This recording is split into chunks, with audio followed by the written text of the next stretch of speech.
Hello, the internet. Welcome to an evening of code on the Norfolk Developers Wednesday streams. I appear to be there. Hopefully no one's going to say, we can't hear you, which is the standard for these types of things. So, what are we doing? We're effectively building a data aggregation thing. We're going to be taking a load of data from... I can actually show you. I'm going to be taking a load of data from this, the Eve API Swagger definition, well, the Eve API of which we have the Swagger definitions here. And we're going to be taking that and taking the data from there and making it do stuff that is useful for me when I'm playing Eve. Sadly, won't be playing it on the stream, but you know, I may stream other bits of that. Last week we started doing our universe population. So we went off, we hit the API, there were some tests that we wrote. The API endpoints were returning data, and there was a slight problem insofar as I want, ultimately, to be getting market data from here, and I want to be getting market data for a particular station, but I don't have anything that allows me to plonk in a station ID. What I have is region IDs, which is not so helpful. Now I can get region IDs, but I have no idea what region the station I'm in is in. So we need to go off down to the universe endpoint and basically chase this down. So we get regions, which gives us a whole lot of constellations, and then within those constellations we can pull out all the systems. And within those systems there will be the stations. And we're only going down as far as system level because, to be honest, we don't need to be right down to the exact station. They're all easy enough to dock to when you get into the system. So that means that we need to sort of start from the top, hand in view, start from the top and work our way down in order to populate the data we need, but then we want to be able to query that from the bottom. And we built a little data structure to do this. There's our universe data bit, and someone's saying, could you play just a little bit? Unfortunately, wrong computer, although they have just released the native Mac client, so maybe next week, we'll see. Anyway, yeah, we've got our universe struct. I do love this whole idea of creating the universe, and in there we're going to have regions, constellations and systems all keyed on their type ID. Everything in Eve has this type ID. And we got as far as doing this kind of recursive, we were going to go in, get all the regions, then we're going to go into each region and get all the constellations, then we're going to get into each constellation, get all the systems. And we sort of left it midway through that being done, because A, we ran out of time, and B, it's boring boilerplate code. What I've done since then is I've done that bit, I've done all the recursion. So we go off and we get our region, and then that's going to come back and create a new region, and that's going to say, please get the constellations, which does the same thing for constellation, and we say new constellation, and that goes through and gets the system and builds a new system. So off we go down and we get this set of things populated, and so our let's actually go have a look at our system to start off with. Our system's our base thing. We just have a basic ID and a name. I don't care about the stations in there at the moment, moons and stuff in there at the moment, which is other data that's returned from that API endpoint. Don't care at the moment. I'm going to take the ID and the name, but I'm also adding hooks back to the constellation and the region that that system belongs to. But we're not populating them when we're building that new system. I'll do that in a bit. A constellation, slightly more complex insofar as you've got an ID and a name, but you've also got a set of systems keyed on the type and the region it's in. And then, last but not least, is region, which has an ID and a name and a set of constellations in it. Of course, there's no top level. We don't need a pointer to the universe it's in. I suppose we could give a pointer to the universe it's in, but no need at the moment. So we go off, we do this iterative thing, so we're going to get all the regions. This will populate everything for those regions as we go down. And then when we're done, we're going to iterate through the regions, iterate through the constellations for each of those regions, iterate through the systems for each of those systems, and just populate the universe completely. So we're going to go off and say, set the region for the region we're in to the current region, the constellation we're in to the current region, and add the constellations to our universe list of constellations. And then for each of the systems, we're going to set the region, set the constellation, and then add that system to the universe set of systems. So I should now be able to turn around, populate the universe, and then say, please give me this system with this particular ID. I could go one step further, I suppose, and actually do reverse lookup, so I can say, please give me this system by a more human readable name. But currently I've got the ID, and that's good. Now, something I was hinting at last week is that we're doing lots of returning of errors, which on the surface is good, but in reality is bad, because this is going to blow up if it has any errors whatsoever building the universe. And so we have a test, because tests are good, and I can remove that skip and I can run this test. It's going to take a little while to run, because of course it's going through and recursively calling all of these various things, and boom, it's failed. Now, I've put in just a little bit of debug here, just to say which system we failed to get. So we failed to get system number 4. Now, one of the issues with the library that I use, and I can be as dismissive as I like because I wrote the library, is that when it blows up with the unmarshal, you don't actually get to see what it's blown up on. So I know it's sending me back HTML, and I know it's probably sending me back something that is bad HTML, like a 404 or a 503 or something horrible like that, but I don't know what. And every time I get this error, which is almost daily, I look at it and think I really must fix that so that I can actually see the underlying. But anyway, I just know it's going wrong. Now, an interesting thing, that was number 4, the 4 for that particular failure. Let's just rerun our failed tests and see what happens.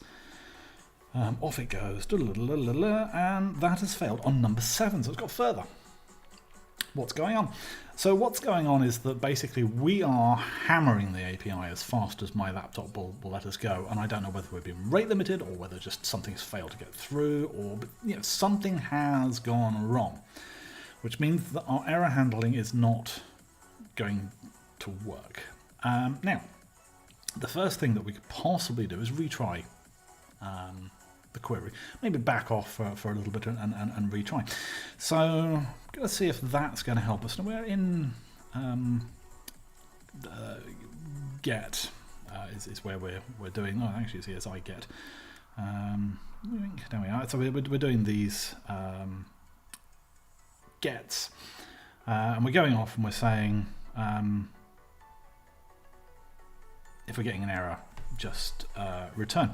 Now it's here that it's blowing up, so we're obviously making the correct request, but we're getting an unexpected response back.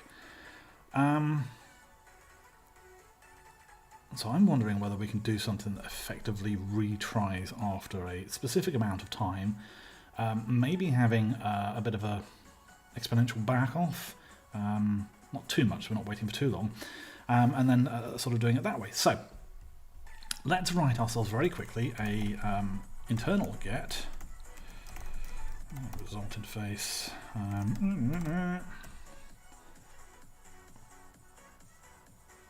Alex is saying no, this isn't DOM test, the Mac client. And the Mac client's been well and truly tested. It's now live. I missed out on the playtesting. Red Boogie's saying can't stay. Don't worry, it's recorded. You can watch it later over dinner. Right, so I'm going to take an interface, and then we're going to take count. I don't know what we're going to call it. Try. That's going to be Ninja. That's going to return an error, and we're going to say if try. Let's have some max tries up here. Max tries. 3. Let's go for 3. So try is greater than max tries.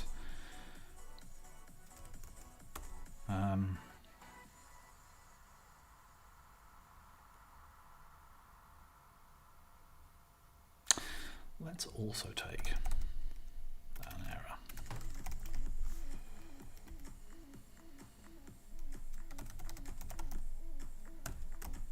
The reason why I'm doing this is so I can actually report on the last error that came back. So we can turn around and say, failed to unmarshal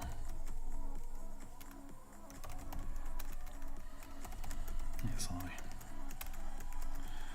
data. Last error was in fact, don't even need last error. It's almost certainly going to be the same error each time. Let's just do that for now. Why are you whinging? You're whinging because it's an F. There we go. Right, next up, we then want to do this effectively.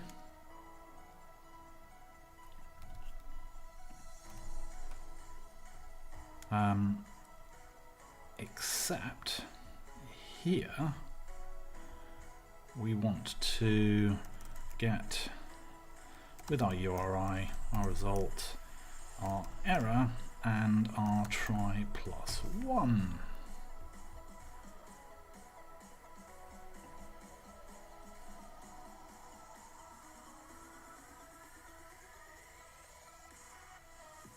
Now, do I care about that particular error?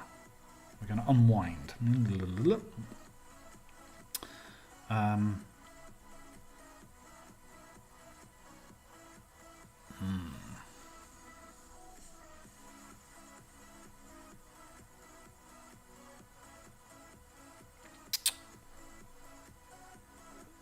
Perhaps if we return that, that should be fine. And they're going to be returning nil down there. That should work. So this now becomes get URI result 0.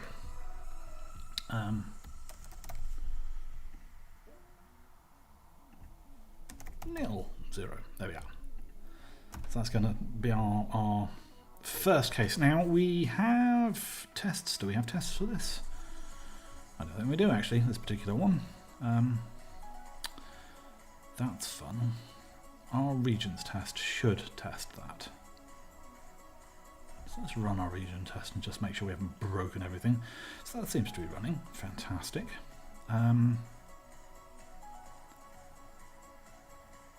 Let's pop in a little log and just see how often we're retrying.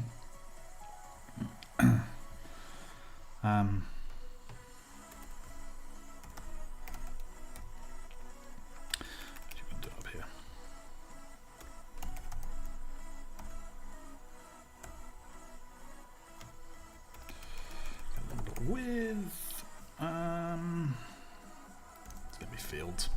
Actually, we do log with field. Log with with field. Try. Try. And we'll do it as a warning.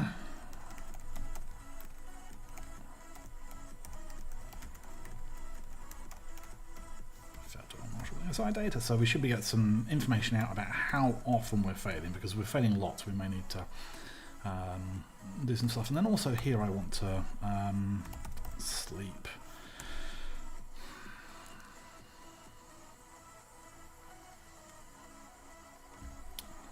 Let's just put in a pause here.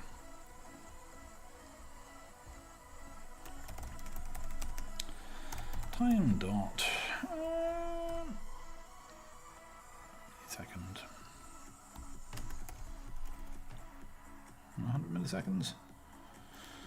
Give it some time to think, and then we will say pause times by try plus 1.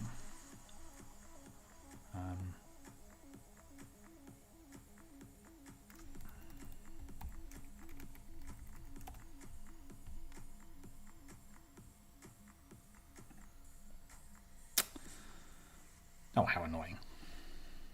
I'll just leave it for 100 milliseconds for now. Can't bother with type conversions all over the place.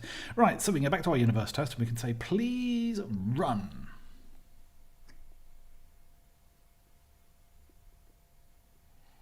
While that's running, I'm just looking at the...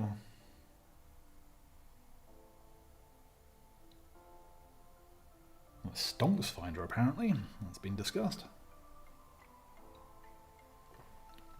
Stonks. Now, this is looking a lot more hopeful. In kind of, I really hope it's not just spamming out on timeouts.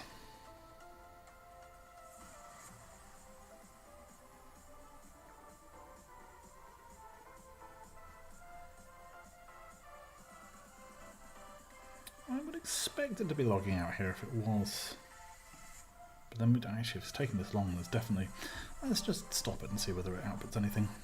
No. Okay. Might run this from the command line. Just to see if I can get some more output. I'm concerned about how often it's... or how long it's taking.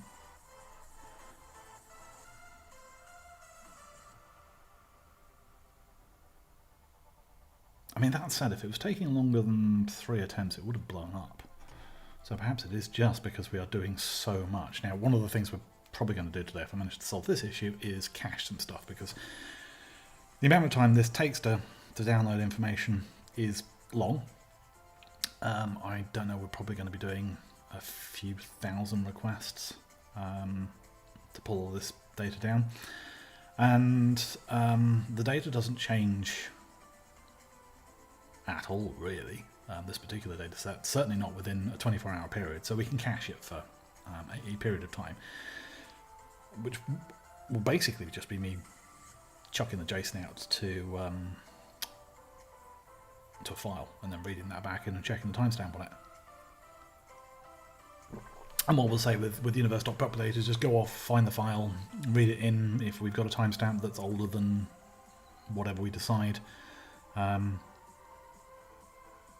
go off and repopulate, otherwise just use the data we've got. And that means that I can do the population before the stream, and this nice long load shouldn't take as long. Still concerned about what's... Might actually go and pop this into our main. Our main doesn't do anything yet apart from initialize the logger. So I may go and pop this into our main so I can guarantee that standard out is going to be not picked up by Go's test harness. Give it a few more seconds just when I finish my tea. I never manage to finish tea on streams. Finished! Hurrah! Okay, so may as well leave that running while we play around with the main. So our test is just doing this.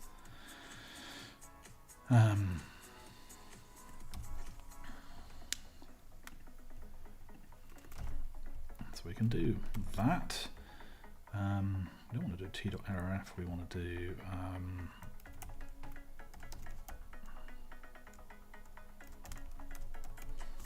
fatal for now, and then format println string b. So that should print out a nice stringified version of our JSON, and then let's just go put some sprintf debugging out here. So we're in get, no, here API, these milliseconds. So if we get as far as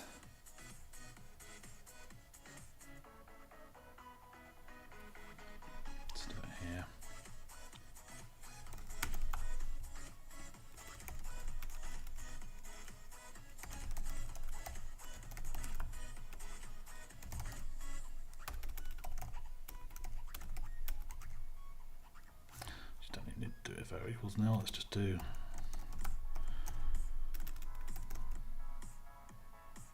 where's my logos? Logos dot. Yeah.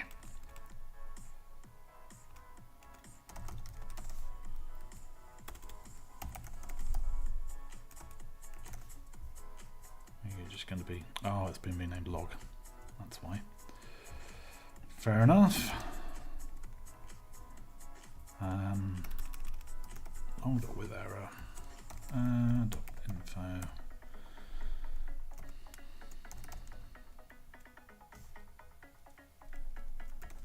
Got ESI data.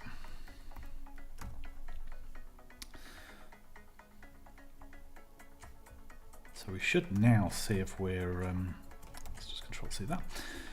Should now see if we're actually getting stuff out, so we can go to here and see what we can see. So it's now running. That's getting ESI data, so it is going through. Oops, so we've got a warning, but then it worked again. So it is literally just taking a long time to populate our data.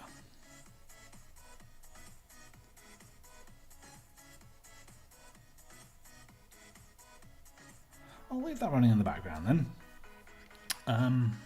We will see all kinds of nastiness suddenly flap up if we're failing to get stuff back. Let's just make sure that we're not doubling up on anything. So no, we're not going to, because we're going to do a region.get, and the region.get is going to do one ESI get, and then we're going to do a new region. That's just going to do constellations. So we're not doubling up on anything. That's good. Okay. We need a cache. Now, a nice way to cache this is just to throw it out as JSON. Now, I've already popped in two JSON tags there because these things are effectively self-referential. So the constellations, the region refers to the constellations, and I don't want multiple printouts of various things. So what we can probably do here is we'll leave that there. We'll pop this as a nicer JSON thing. And then we can have a func universe. Ooh, bam.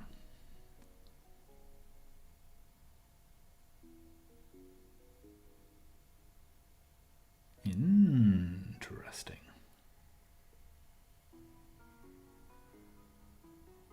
Might need to put that retry on both endpoints. Let's just see if we can't we'll kick that one off. No, of course, yes, because the code doesn't compile anymore. We'll get this func in so it compiles, and then we will try that. So this is going to be a I don't want to put wire up link. Let's just do that for now, so that the compiler will not complain. There we go. And what link is going to do is this.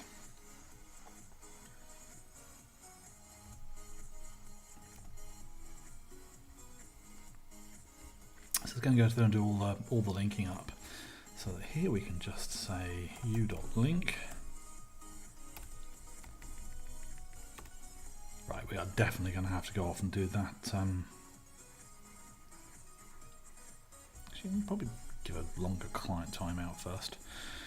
What's going on here? So, conversation request. That takes an HTTP client.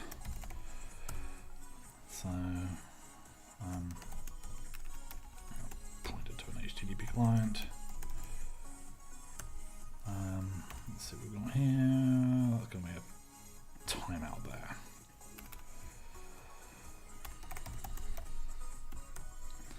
Give ourselves a bit of time to wait. There we go. So that should just increase the amount of time that the whole thing waits, minutes. I mean, if it's not getting back in a minute, there's something else wrong. So yeah, we're going to be doing linking there, which means that we can also have a load function.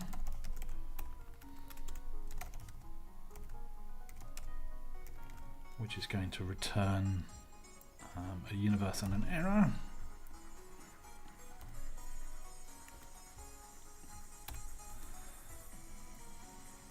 Universe is going to need a time.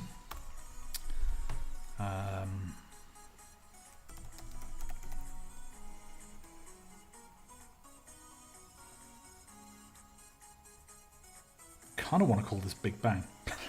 For nerdy reasons. I'll call it creation for now. That's time.time. And so we can say...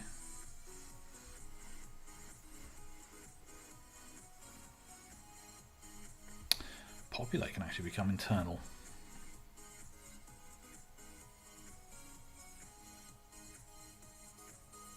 Populate can become internal, and load will become our main thing. So we need a location for this file. For now, I'm just going to go shove it in the project directory because why not? So const. I'm not going to call it path. I'm going to call it universe. Do we still have that? Universe.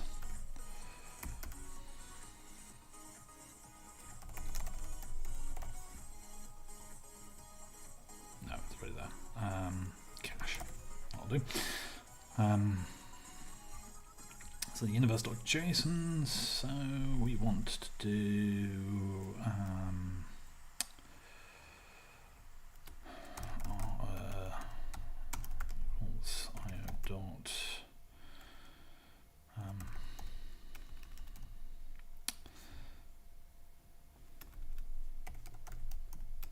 I don't read all.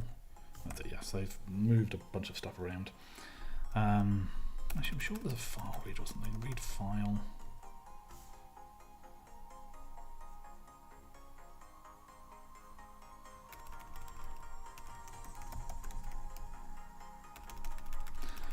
To the Googles! I know there's a shorthand way of doing this, can't remember what it is. Going, read a file.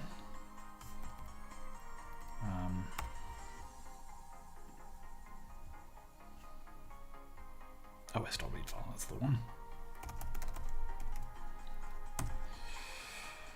Cache, so that's going to go bytes because it's going to return as bytes.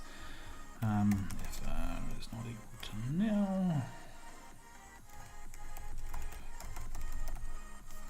nil's a nil. Turn format.rf failed.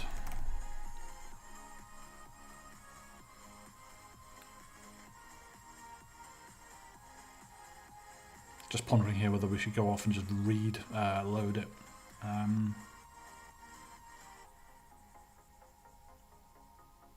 For now, I'm going to leave it like this.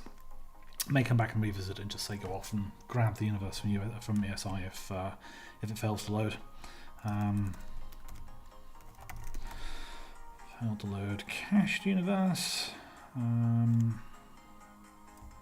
It's going to be returning nil. Otherwise, actually we're going to be pointed to a universe yet. So we can actually return you there. No you. I can probably string this together as well. Do this. Else if JSON dot unmarshal b u. Don't get an error, so we can return u format.rf. Failed. Unmarshal, yes. Very grandiose error messages here. If u dot creation dot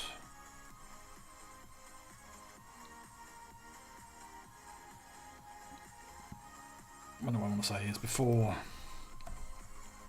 time dot now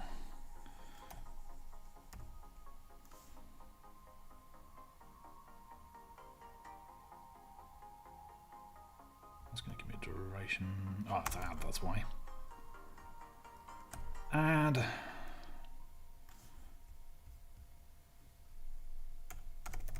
we have a time dot day? No, we don't, because funny stuff with day. Const TTL is a time dot hour times by 24, that gives us a day.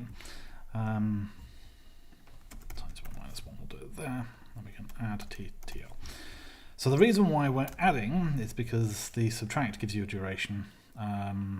You add a negative amount, and that will actually do a subtraction. So what we're saying is, if our creation date is before now but a day ago, return populate. I'm going to return u-nil. There we go. So that now does our loading. Populate no longer needs to be public. Like this. Get rid of that. Shove this column up here. Load. So we'll try to load from the on-disk cache.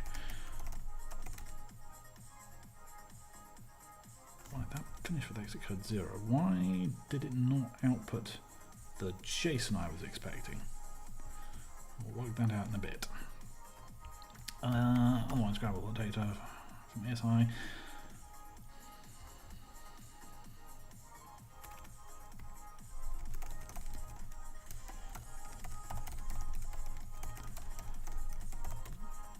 Some time to complete. There we go.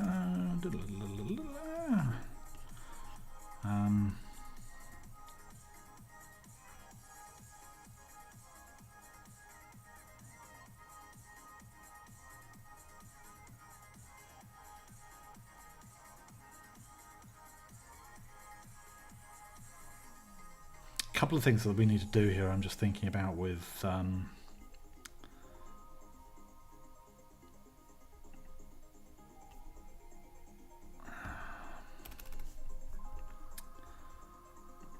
link can be an internal thing. So populate can actually be on the universe. Don't need to pass it in.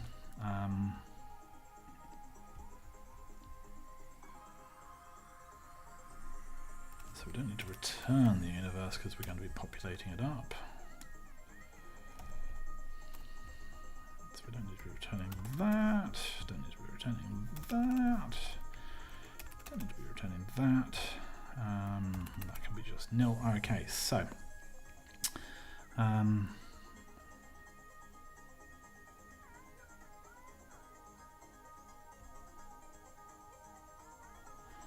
going to pop ourselves an error up here as well, so we can start error.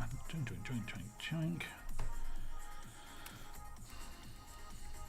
Gonna have to put the bytes up there as well. That's good. Is equal to populate.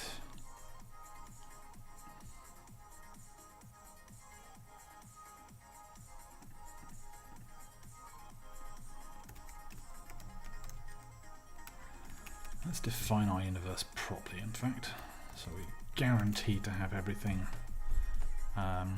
initialized. Then we can do u.populate there. That wants to be a pointer.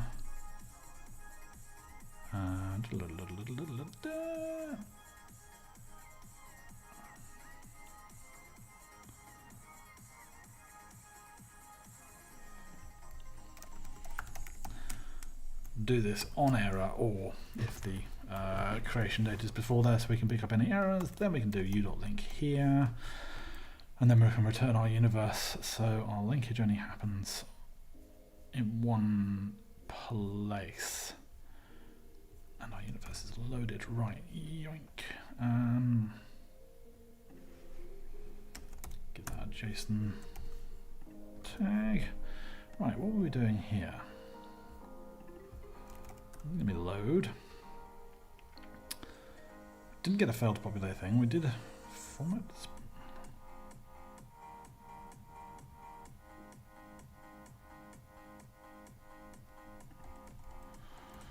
A horrible feeling something's going wrong and we're not getting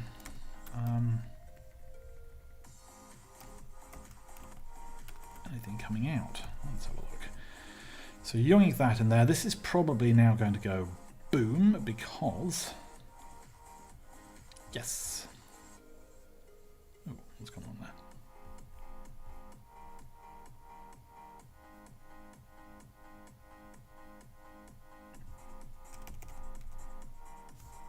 load cache universe.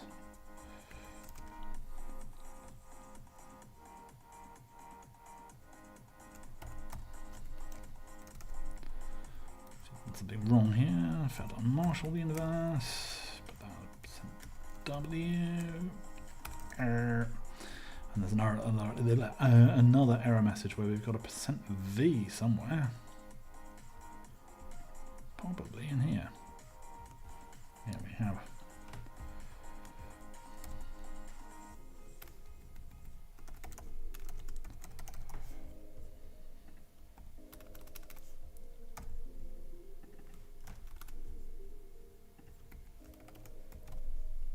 Cool.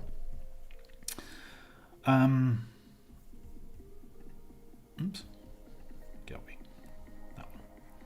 So blow up, failed to load, failed to populate, and it failed to load cache universe, and it can't open universe.json because we've just told it go open, it doesn't exist. So we're going to be very cheeky and just create a file for it to open.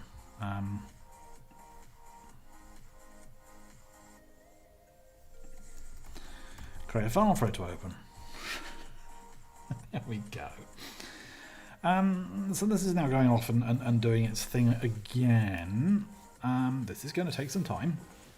But this time we should actually know whether we're getting anything printed out at the end or whether I've done something wrong. And in the meantime, let's just go have a look at the code and make sure we're not doing anything done. So we've got a pointer.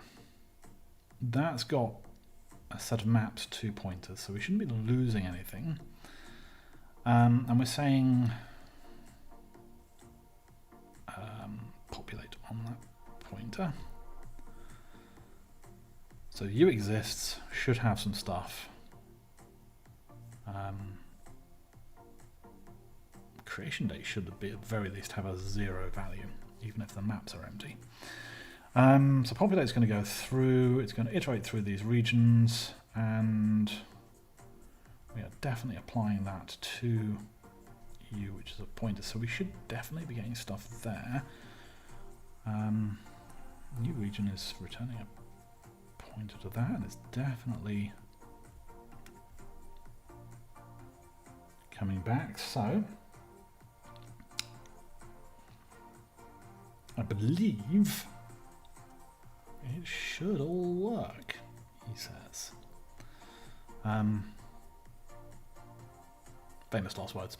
So one of the things we are going to have to do is we're going to have to save our universe so it can be reloaded another time. So while we're waiting for this to load, let's go off and save it. Oh, we provide a way for it to be saved. So let's put it on the universe. Thank you, universe. Save. And all we need to do is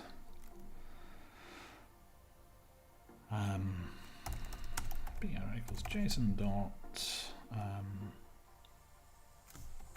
do marshal indent, so it would be nice for people who may have to go and have a look at this, i.e. me. And we're going to unmarshal ourselves. We're not going to have a prefix string, and we're going to use 2 spaces for our indentation. Might be able to chain this. So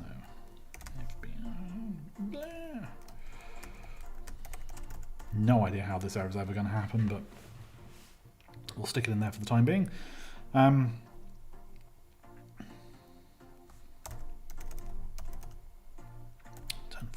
Format.rf, and I think this is worthy of a WTF.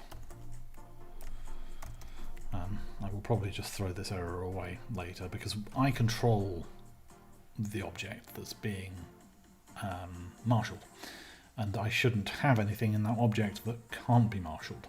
Otherwise I'm defeating the whole purpose of having the cache, and that's really the only way that the JSON marshaller will fail, is if there's something in that object that can't be marshaled to JSON.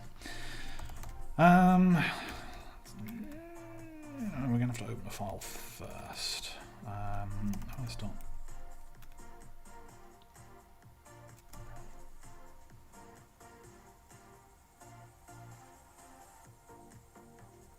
we can do write file, I think. Let's just go back to that cheat sheet we had. It's reading files. I want writing files. Go on, write file.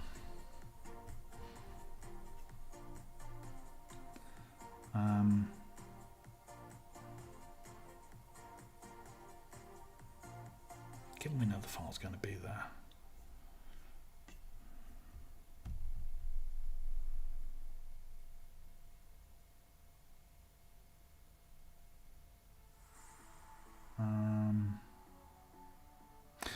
Ooh, tell you what we haven't done.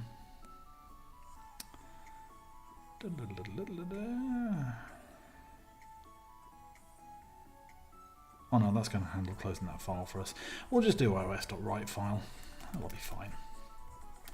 Right, if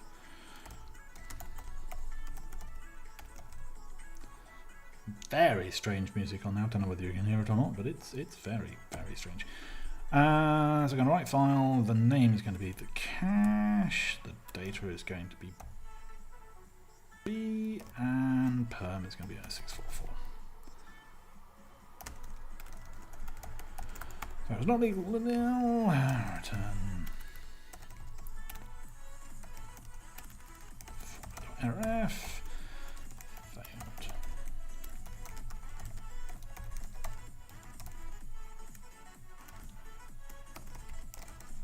There we go. So now we can save our universe. And what we might do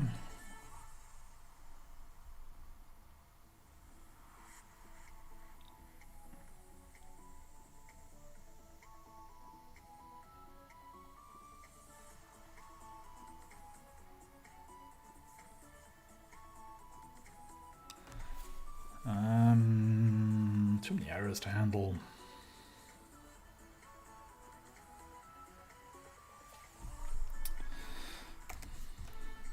It's all gone horribly wrong here if we got here.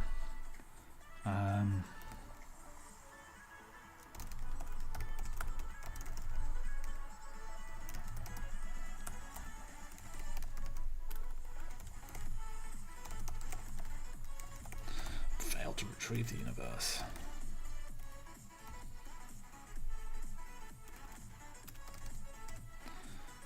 And then we can say error equals u.save. Like that.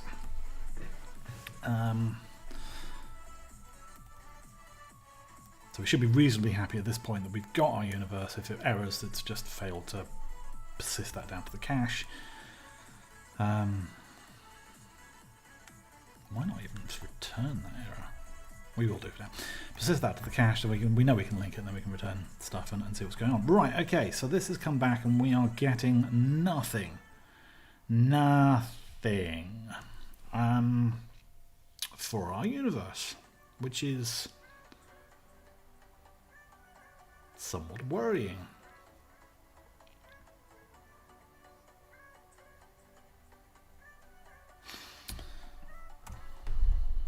In order to speed the world up, let's link, here we are, I is going to be pretty sure an int. Yes, it is.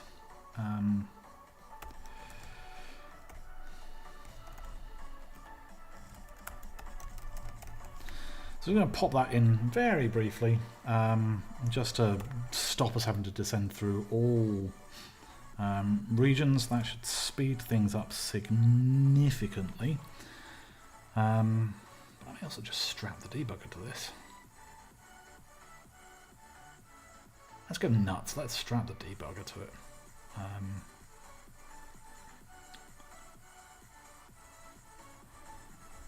That should be fine. Oops, no, go away.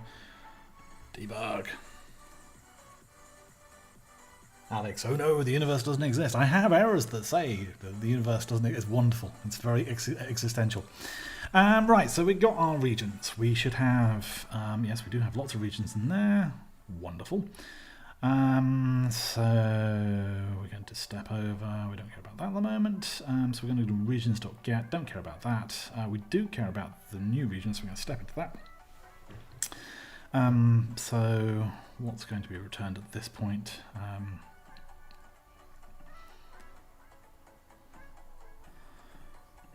Yes, all of that. So our region should look good. And I don't really care about the rest of that, so let's just play to there. Spend a little time doing stuff. And then we've got a region, it's got a name, that, it's got constellations, data in there. That's got a key and a value, and that's got systems. This all looks good to me. So what doofus thing have I done wrong? Right, okay, so we can step out of this. We've got our R. Let's step over. There's our R. Our R looks good.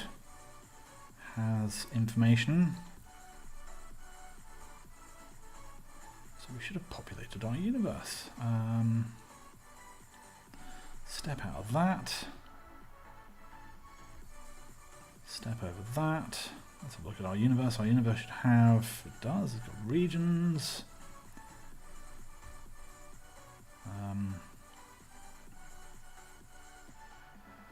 Key value, ID named constellations. Nothing's private, so that should all be. It's got a creation time. A dawn of the universe. That probably wants to be set to now. As one thing to just remember in populate. Okay, so that all looks good. Just make sure I haven't done anything dumb in linking. So our universe still has stuff. Step out of that. Step over. We've got our universe. Got all the stuff in it.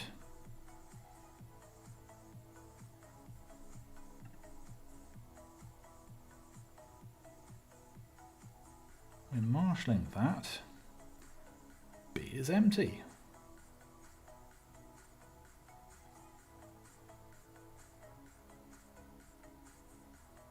Right, well I've clearly done something dumb.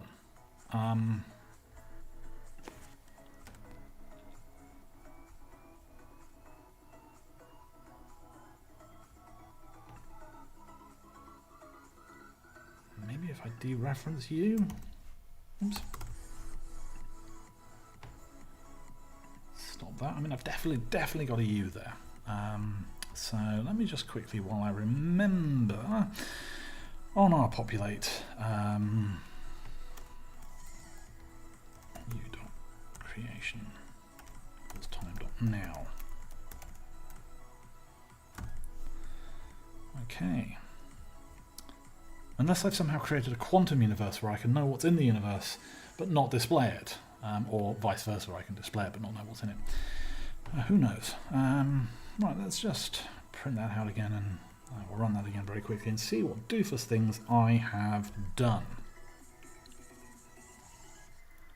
That's gone out like that.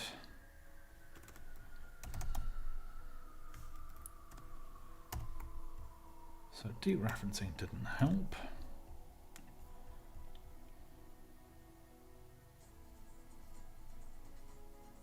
Oh, interesting. Not that one. The cache has been populated. Oh, I wonder. Alright, it won't be that. Won't be that at all.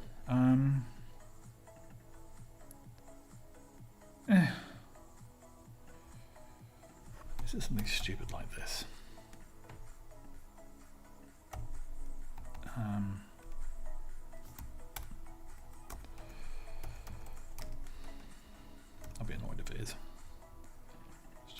that.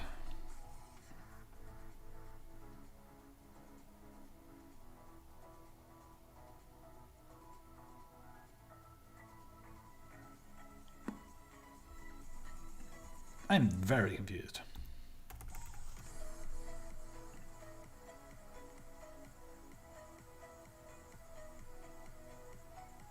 Because it's actually writing itself out. What have I done?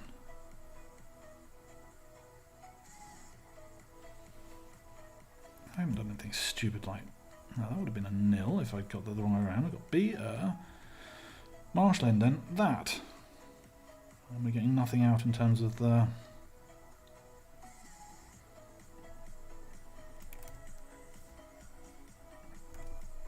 B's coming out nil, I bet. Yeah, it is. I'm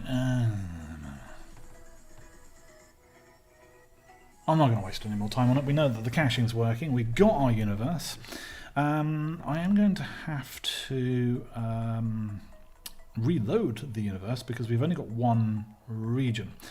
If I collapse that, you can see we've only got one region, but just quickly go through and make sure that everything looks okay. Our regions have not been populated.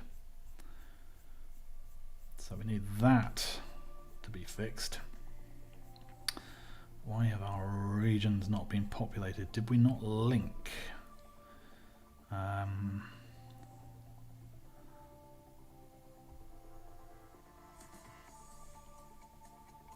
We are linking, and we should be linking here.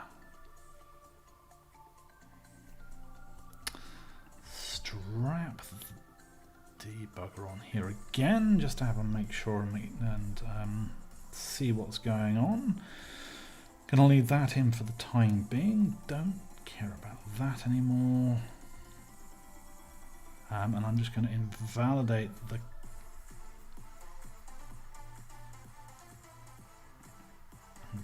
cache. So we should load. Let's go.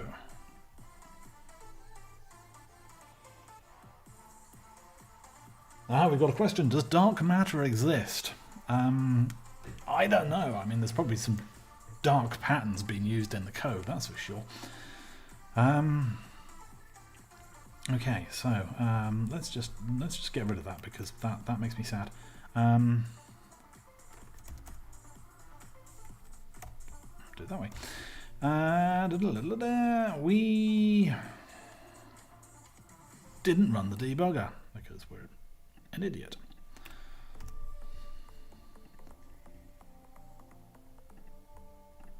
That's better. So that'll go off.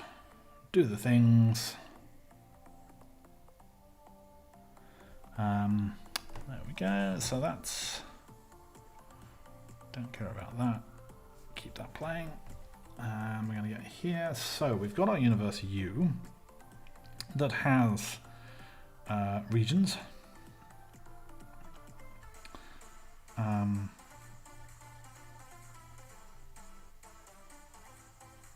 But doesn't have anything else on the regions won't have anything in there. Constellations. Grab our first constellation, and it has not a region. So we should be in. There's our constellation ID. Don't care about that at the moment. We do care about that. There's our ID. There is our constellation, which is a pointer. We are setting it's a pointer to a region, so we are setting our constellation there, and we should now see that in there. We do. There's one constellation. Well done. Then we're setting s.region. Oh, spot the rookie error. Because we're ranging across the things. This effectively gets thrown away. This is not the entry that's in the map, which is surprising because I thought they were pointers. Anyway, it doesn't matter. The easy way to do this is to turn around and say c.systems SID dot region is that, and c dot systems dot sid dot constellation is that, and that will be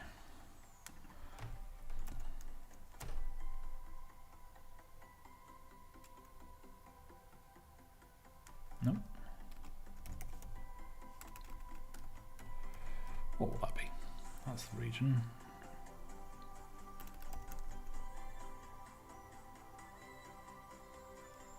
No, that's going to be r dot constellations. CID dot region is equal to r. That should be better. So let's just make sure our cache is still, no it's not, let's invalidate our cache. Let's just see how big our cache is, 824 lines. I just want to make sure I'm not appending to it each time I'm loading. Should just be able to run this. Let's, oops, don't want that, don't want that, want that. Run.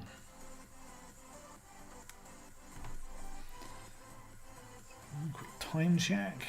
Okay, boom, that came out, and let's go look in our cache.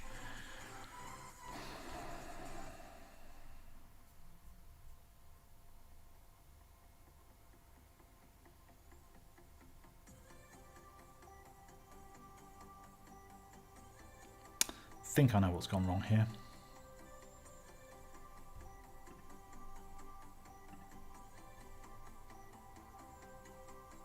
That's got a constellation there. That's an ID. It's got those systems.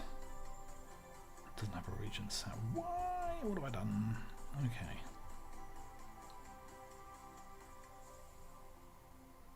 Ah, yes, of course. So.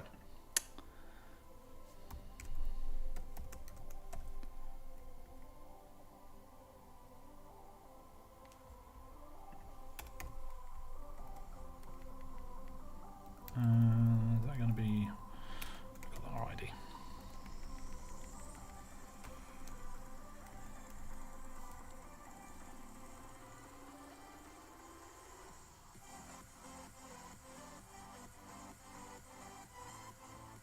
No. Going to do something else here. Just pop that back down where it was. Okay, so the other way I'm going to do this.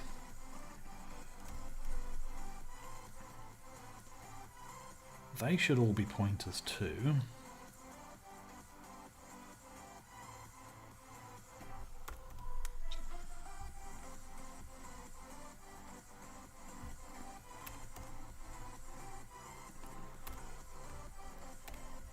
This is going to work. Do it this way round.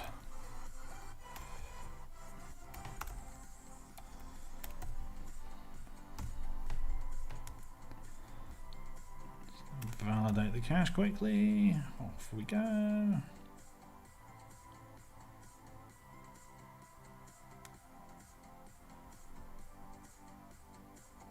Shake fist. Run the debugger. Debug. Right.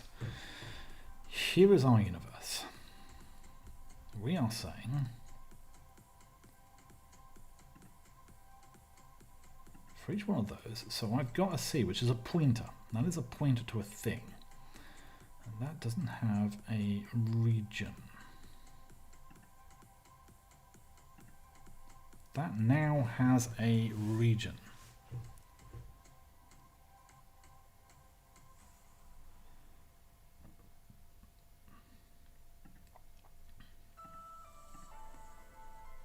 With constellations in it. They should all have no regions set, but if I step over, and step over, and step over, out to that,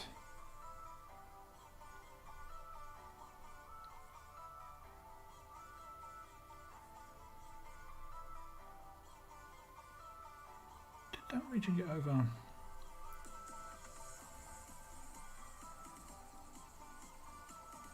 that just get overwritten? I'm going to restart this.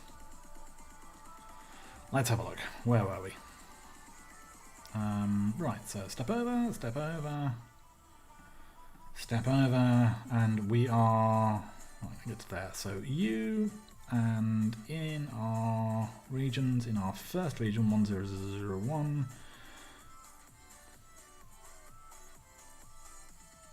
has constellations, and our first constellation, which is that one,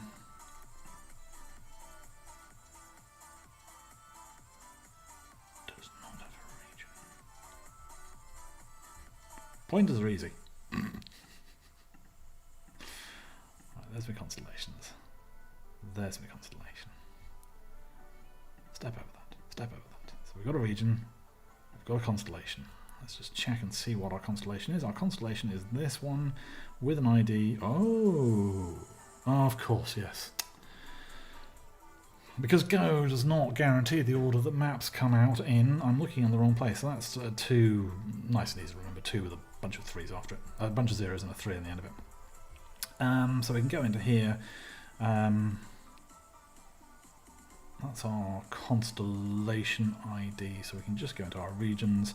Have a look in here. Oh no, hang on. Yeah, in our regions. Have a look in here, which is our first region. In that, in our constellations, and to that one. Have a look at this. So it's not got a region set yet. I would expect now for it to have a region set when I step over. Yes, I've got a region set. Excellent.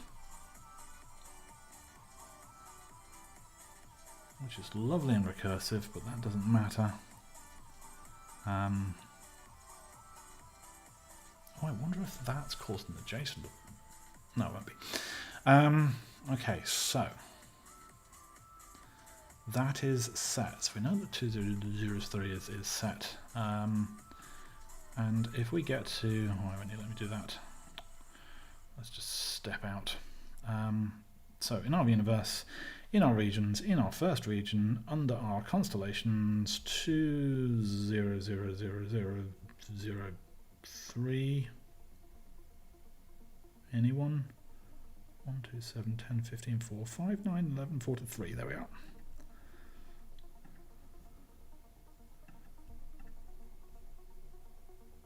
Has a region set.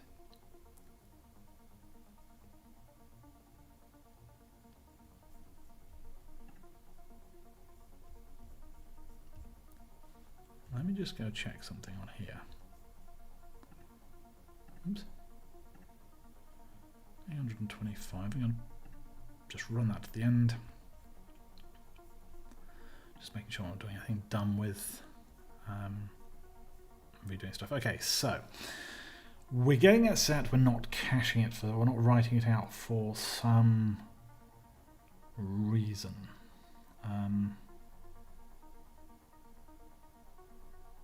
That shouldn't matter though, because does our linking go through and do that? Yes, our linking goes. Our linker will go through and do that. If I can have a look, our linker sets all that in, so we don't care. We don't actually want to save those things. Right. So we can actually make this slightly simpler. There's our region.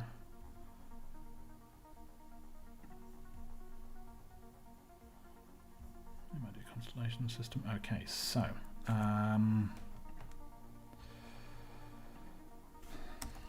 let's give these some JSON types just to make it all a little bit more.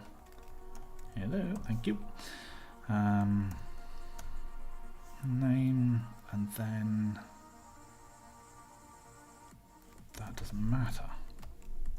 Don't care about that, because that will all get linked up.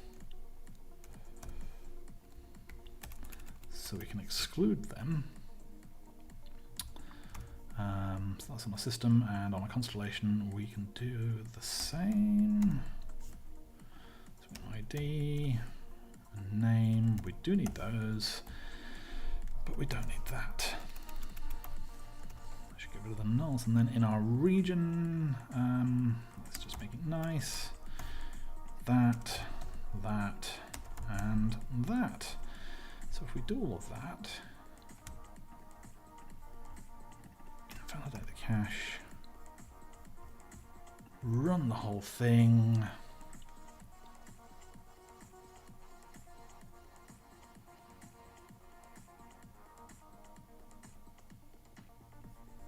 Go have a look at what the cache looks like.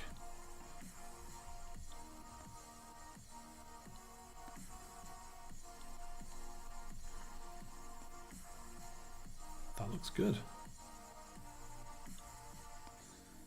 Because we've got regions, regions have constellations, and each constellation has a set of systems. So that's gone on our tree just at the first level. Excellent. And then when we load that back in, that should link up. So I'm going to invalidate this one last time. I'm going to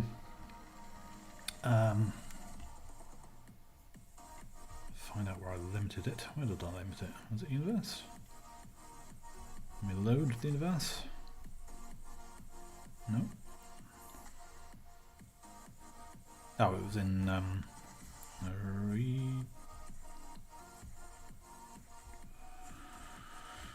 it's up here.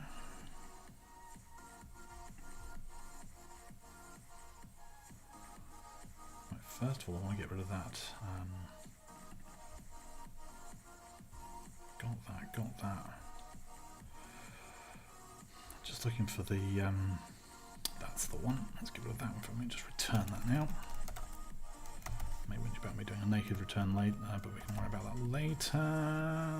You go like that. Now somewhere I've got something that's printing that's stopping me. Range. Forgot where I've put it. There it is. Get rid of that. Right, so this will be a long run, but we should have the entire universe.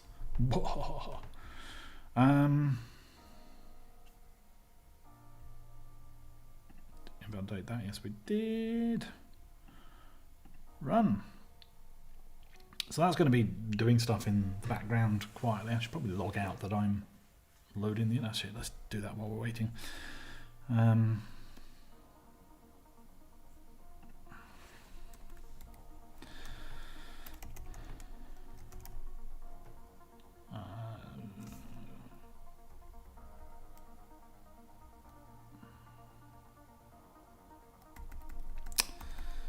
Say where we're loading it from, so that when we're so with arg or with field cache.info loading universe from ESI.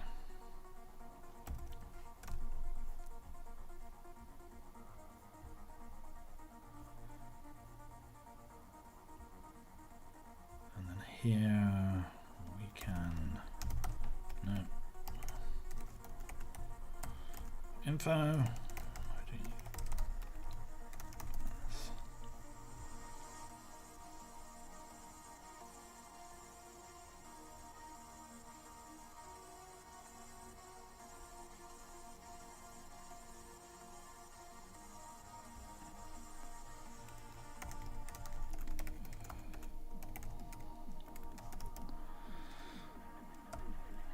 With error, so I'm just going to report out that we failed here, and then we'll trap it and do other things with it. And we're going to go.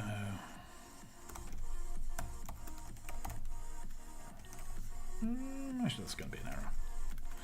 The cache should be there. I failed to read from cache.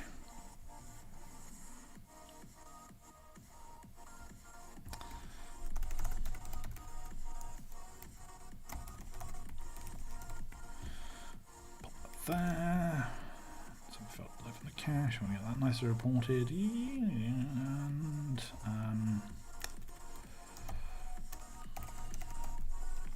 logrus.info.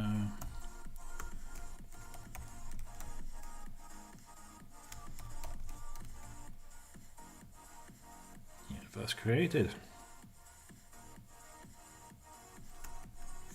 deserves an exclamation mark. Although that's a little bit grandiose, we've just loaded it, haven't we? Universe loaded. We didn't create the universe, we're just reading the universe. Can I stick a retry on that? It's on API.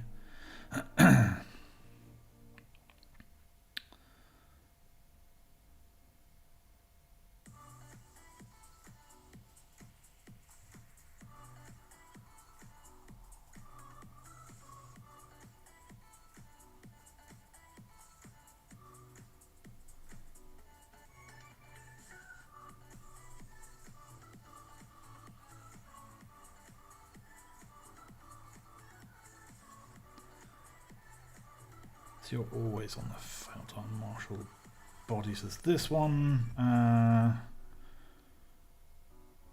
Failed time Marshall, retrying. There we go. Just to let us know that we are actually trying it again.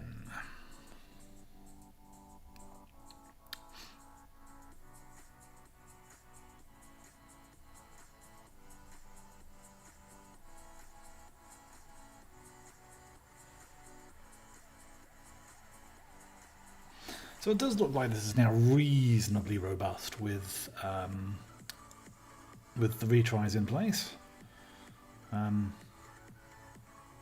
So we don't have to worry about not propagating the errors up. It hasn't actually failed since we've put that little, don't want to call it a hack, little workaround in. So we'll leave that as is. We'll just wait for the the whole universe, the whole wide world to be loaded. I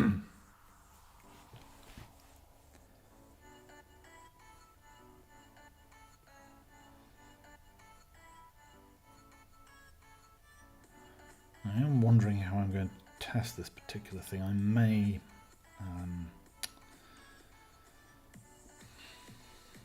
have to put it in and say only run it if it's not a short tests thing, and then only have it run on CI or something. Because I will certainly get bored of running the tests if they take this long to run. I don't mind waiting a few seconds, but this will drive me insane. Probably also want a way to programmatically say what the cache invalidation time is, so that I can, when I'm testing, just turn around and say if I've got a cache, I've got a cache. That's all I need. Maybe even say where the cache comes from, so I can pass in test data that I know is good, just in case the universe changes. Although it shouldn't.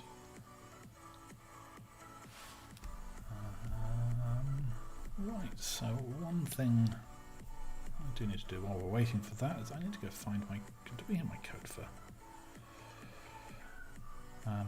sorry, my microphone's wobbling because I'm... Oh, you can't actually see my microphone. That's fine. I'm jiggling my leg in time to the music and everything's wobbling. So apologies if you get motion sickness. Did I define jitter in here? Finding files. No, I did not. Thankfully I have it defined elsewhere. Somewhere. There.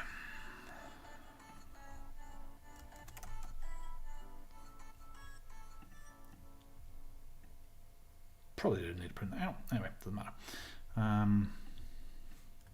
Yoink. So we should have... Let's just go grab that code there. We've got a nice big universe file, I think. Yeah, 41,000 lines worth. Let's just go find...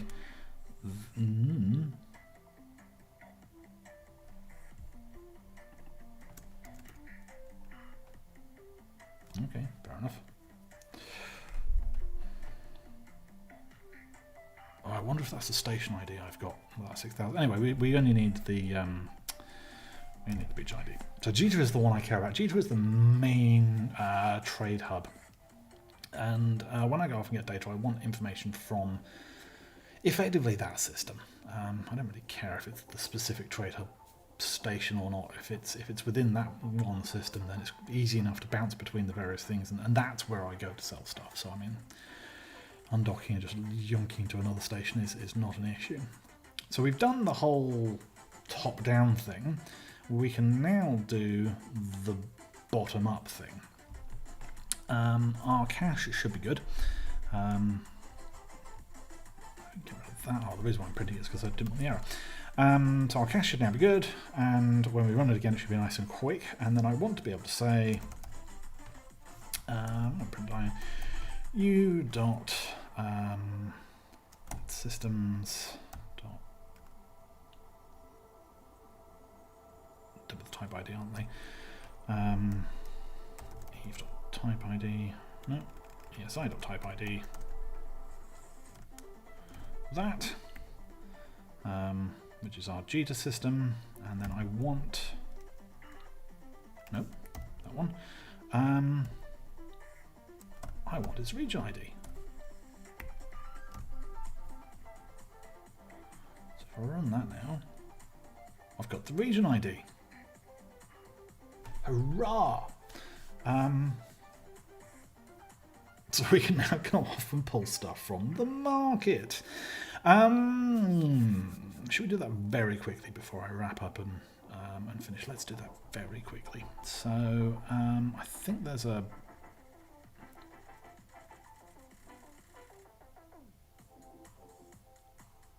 They were getting, I think...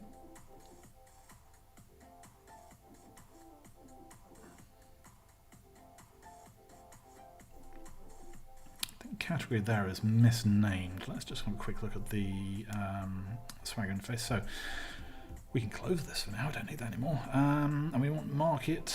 Oops, wrong one.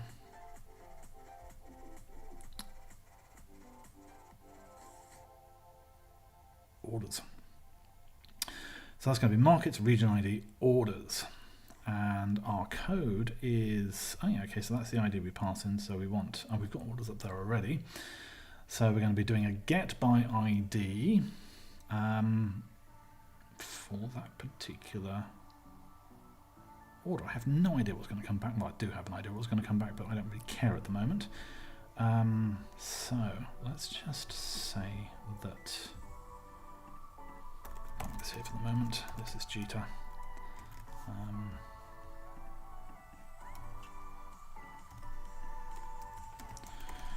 Jita system there, Jita,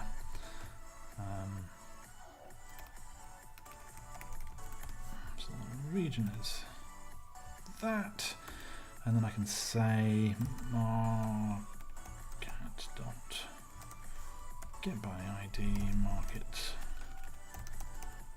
orders region. And then we want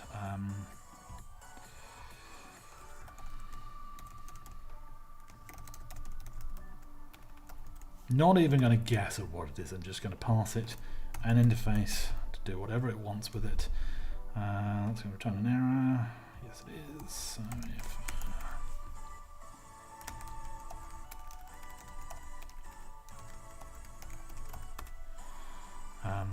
we can. Nope. Stop.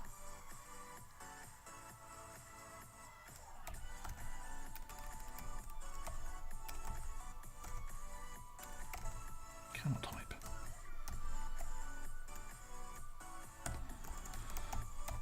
Failed to get market data.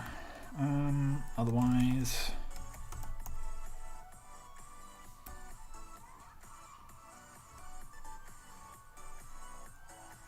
Data.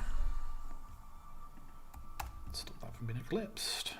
Let's see what that's going to do for us. This is probably not going to print out very nicely. But that doesn't really matter.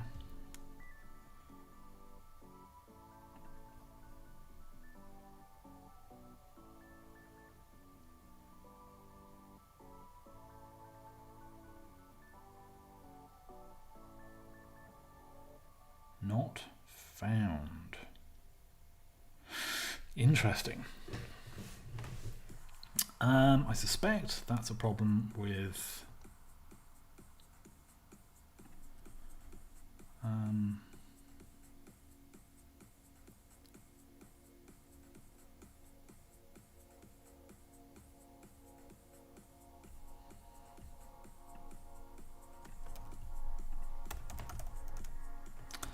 this.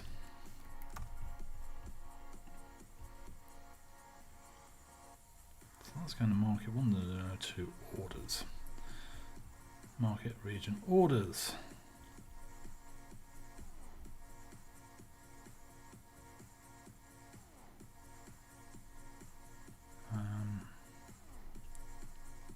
Just think if I can call it from within here or not. No. Okay.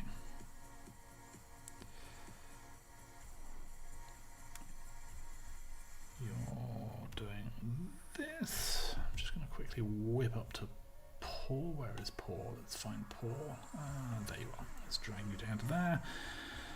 And so that's going to latest, and so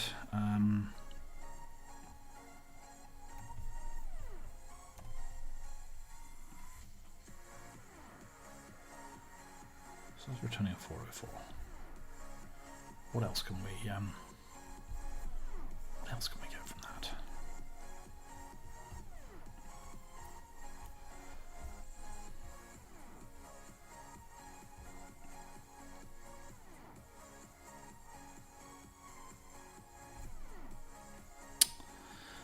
Let's just quickly go back into our universe data.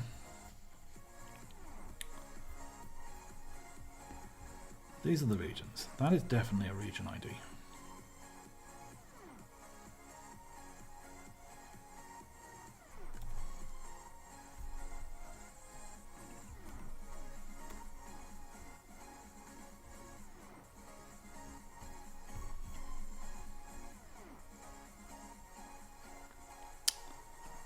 Nope.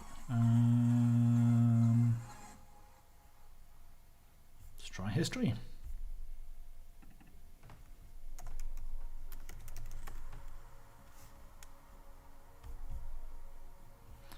It's a get.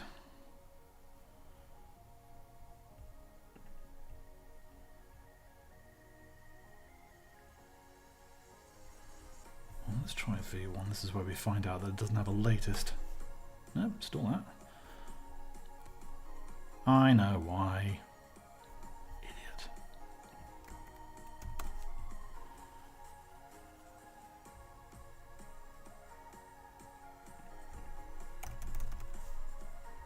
Yep. Okay. So I can't read, which is fun. Markets, plural.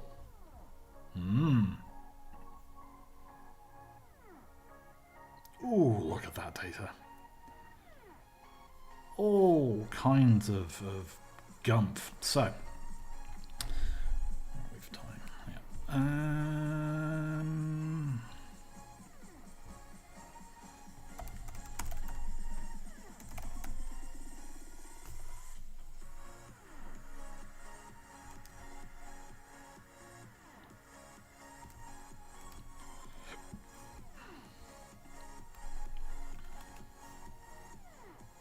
Nope.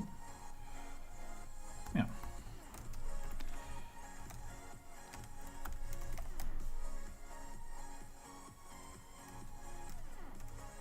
Why is that whinging? Have I got a wrong Jason thing this time? Marshall indent.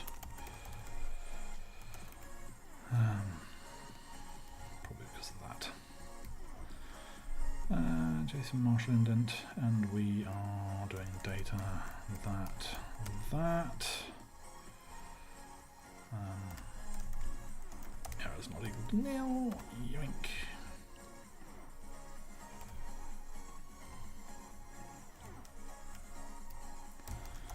I'll demarshal it, and otherwise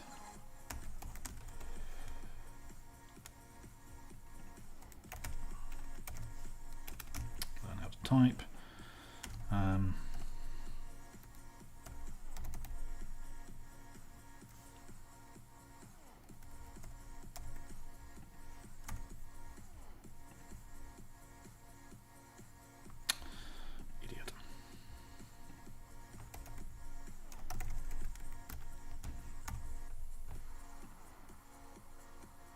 we go. So this is a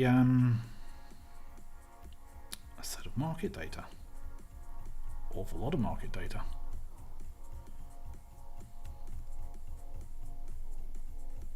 Huge amount. Actually, I'm just going to go up to there because what I can do is go into here, into here.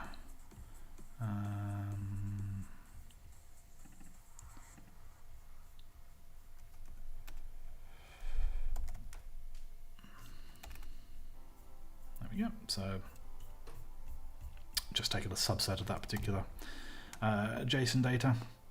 So now we've got all of this information on what's going on in the market. Now, there's a few things to note here. I can't remember what duration is. I think duration is the number of days that it's got left on it. Is buy order, so you've got buy and sell orders. The time it was issued. Location ID is probably the station it's in. Minimum value is the minimum you can buy. Order ID is just an internal ID. That's the price in ISK, which is the currency that's used. Interstellar credits, which amusingly enough, because developers, is the same currency as Iceland, where this is written. Range is how far away we can buy it from, but what I care about here is the system ID. So I need to actually filter these results on system ID because I don't care about everything in the region. I care about everything in that particular system. So when I do my call to the market, I then want to filter. And also it's not telling me what's for sale because we've got this type ID. So I then need to go off and load all the various types that can be for sale on the market, and then we've got volume remaining and volume total. So I can start doing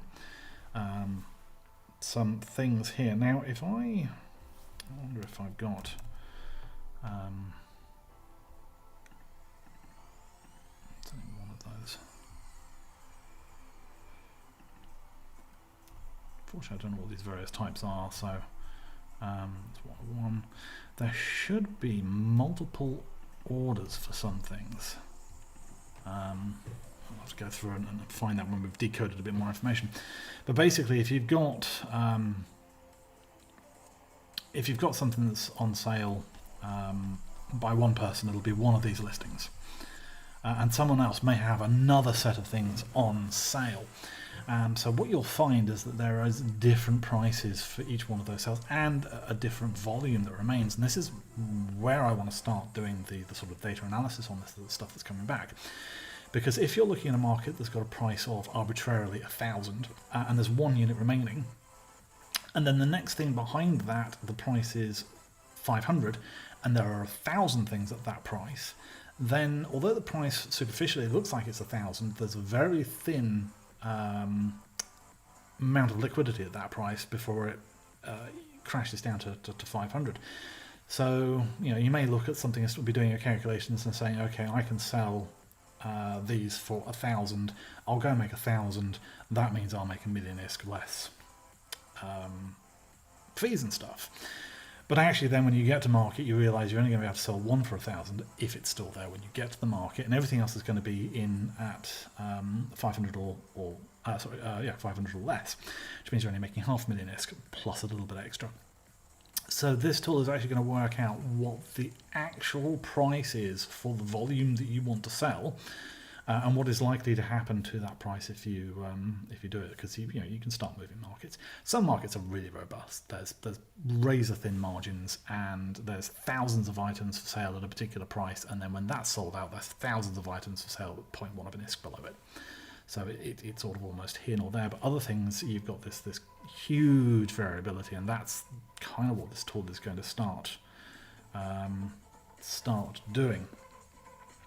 Now I'm going to leave it there because we're 90 minutes in. I would like to start doing the filtering, but it's one of those things where I think filtering should be nice and simple. Shouldn't take long at all. And then I can see that being famous last words, and in 25 minutes time I'm going to be knee deep in changes that are not working and sobbing basically. So what we're going to do very quickly is we're just going to go off and... Oh, hang on, before we do that. Oh, good.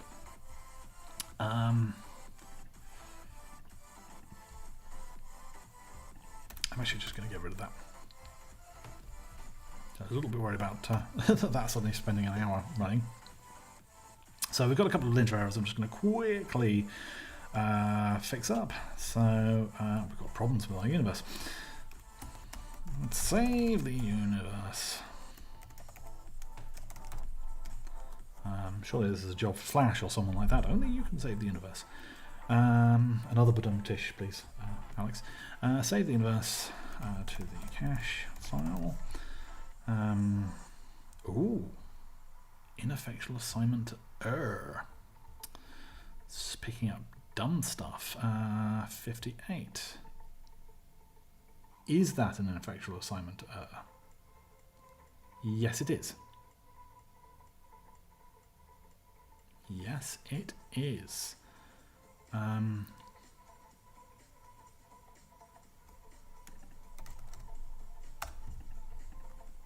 Let's ping back up again. IDV and format doesn't know. You whinged at me about that before, and I know. Let's see if that goes away. And misspelling of retrieve.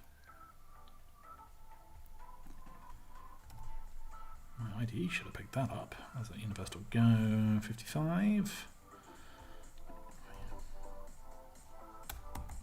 Failed to retrieve. I suddenly looked at YouTube there to find out where my fingers were. Can't see my fingers in YouTube because it's delayed. So yes, failed to retrieve the universe. Oh.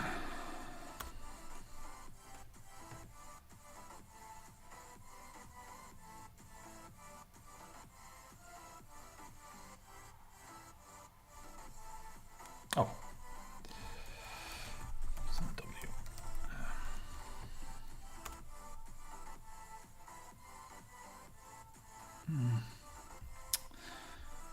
Now, last time it whinged about this, so where are we? Yes, I mark it.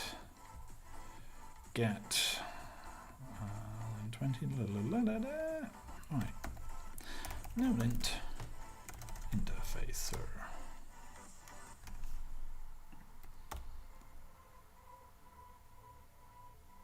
Okay, it's not whinging. So I turned off the linter for interfacer before, and then it whinged and said that you're not using, we don't have any interfacer linter errors, so having the no lint there is an error. So the reason why it's whinging about that is I'm only using the string function on, oh, actually get rid of that. Only using the string function, oh, that's maybe why. String function on ID, and there we are. But actually, I do want it to be an ASI type ID because I don't want any old string. I want one of those.